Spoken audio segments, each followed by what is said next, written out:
Stephen Sondheim was in the audience today. I wish the New York Philharmonic would have told us so I could have prepared myself. It's the most extraordinary and intimidating and frightening and wonderful thing to see somebody that you idolize so much and whose work you respect and admire. And I just tried to summon up as much confidence as I could doing this material in front of him. You know, he was sitting in the second row.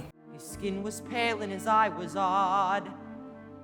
Jay, who plays Anthony, turned to me and said, "I just met Stephen Sondheim."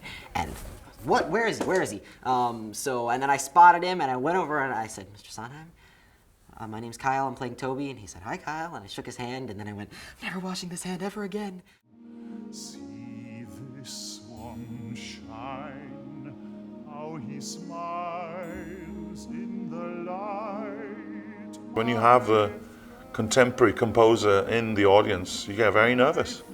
I made mistakes where I've never made mistakes before, but you know, if I was singing a Mozart aria and Mozart was sat in the audience, I think I'd feel exactly the same thing. Like, I'm sure he's seen who knows however many Pirellis, and I can't imagine that I'm doing anything that's completely original. But so the task was just to shut out all those voices in the back of your head that make you feel like you're not worthy of being in his presence. And he has a reputation for being absolutely emphatic, but at the same time, he really loves it if you're an actor.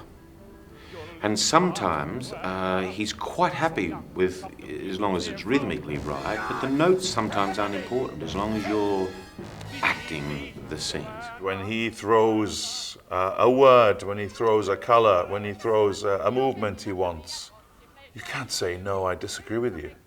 Well, this is the composer of the music, of the words. It's frightening, actually, and yet fascinating. And if you don't listen to what he's got to say, of course, you're not going to learn about the role.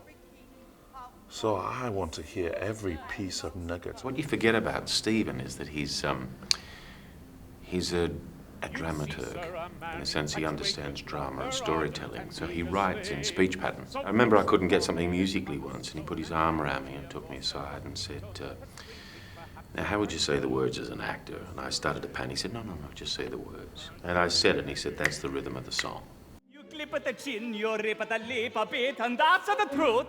Someone told me that he laughed at something, so that's enough for me. We'll have vengeance. The end of Epiphany, he just wanted more of an open stance. I wanted to show more of the razor, but there's plenty of time to show the razors. If Stephen wants an open stance, I'll give him an open stance. And I'll hold that note till kingdom come.